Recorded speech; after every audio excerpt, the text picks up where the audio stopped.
কৰ্মচাৰীসকলৰ লগত জড়িত এটা বহুত ডাঙৰ আপডেট এটা আহিছে। আমি এখন এই পেপাৰ কাট ইয়াতে পাইছোঁ।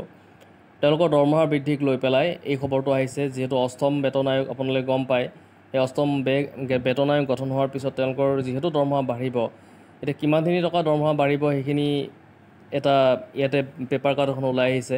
ইয়াত আমি দেখিছোঁ বৃদ্ধি হ'ব কেন্দ্ৰীয় কৰ্মচাৰীৰ দৰমহা। ইয়াতে কেন্দ্ৰীয় কৰ্মচাৰীৰ দৰমহা বৃদ্ধি হোৱাৰ লগে লগে এইখিনি বস্তু কিন্তু অসম চৰকাৰেও একেখিনিয়ে কৰিব, যিখিনি হাৰত তেওঁলোকে ফিটমেণ্ট ফেক্টৰ ধৰে বা যি হাৰত ধৰা হ'ল 34% যদি তাত বঢ়াই দিয়ে, তেতিয়াহ'লে ইমানখিনি পাৰ্চেণ্ট আপোনালোকে ইয়াতো আশা কৰিব পাৰে, একে সমানে ধৰিব অসম চৰকাৰেও। তো সেই ক্ষেত্ৰত ক'ব গ'লে চেণ্ট্ৰেল গভৰ্ণমেণ্টত যিখিনি বাঢ়িব অসম চৰকাৰতো সেইখিনিয়ে বাঢ়িব। এই ক্ষেত্ৰত কোনো কনফিউজন হ'ব নালাগে, কাৰণ দুই এটা কুৱেশ্যন আহে যে অসম চৰকাৰৰ ক্ষেত্ৰত কিমান হ'ব, এনেকুৱা ধৰণৰ কুৱেশ্যন আহে কমেণ্টত, সেইকাৰণে এইখিনি কথা ক্লিয়াৰিফাই কৰি দিয়া হৈছে। এতিয়া আপোনালোকে চাওক, বৃদ্ধি হ'ব কেন্দ্ৰীয় কৰ্মচাৰীৰ দৰমহা, আৰু এই যিটো খবৰ সেই খবৰটো আহিছে 10 জুলাই তাৰিখে। ইয়াতে কৈছে কমেও 34% বৃদ্ধি পাব কেন্দ্ৰীয় কৰ্মচাৰীৰ দৰমহা। অষ্টম বেতন দৰমহা আয়োগৰ সিদ্ধান্তত চৰকাৰে মোহৰ মাৰিলেই চাকৰিয়ালে বৰ্তমানৰ তুলনাত অধিক ধন লাভ কৰিব। সমানে বৃদ্ধি হ'ব পেঞ্চনো।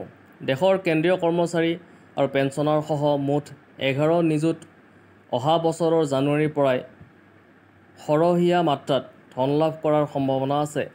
এইবাৰ দৰমহা আয়োগে কৰ্মচাৰীৰ ফিটমেণ্ট ফেক্টৰ 1.83ৰ পৰা 2.46% ধাৰ্য কৰিছে, যি হৈছে পূৰ্বৰ তুলনাত অধিক।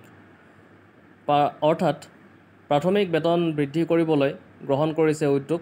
অৱশ্যে বৰ্তমানৰ গতিলৈ লক্ষ্য কৰি দৰমহা বৃদ্ধিৰ প্ৰক্ৰিয়া বিলম্বিত হোৱাৰো আশংকা আছে।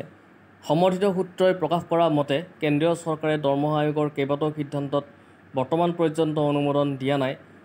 সৰ্বোপৰি ৰাজকোষৰ সৈতে সামঞ্জস্য ৰাখি বেতন বৃদ্ধি কৰিবলৈ চেষ্টা চলাইছে চৰকাৰে। আনহাতে বিগত সময়ত চৰকাৰে কেন্দ্ৰীয় কৰ্মচাৰীৰ বেতন 54% বৃদ্ধি কৰিছিল। সেই হিচাপে এইবাৰ 30ৰ পৰা 34%হে বঢ়োৱা হ'ব বুলি প্ৰকাশ কৰিছে তথ্যই।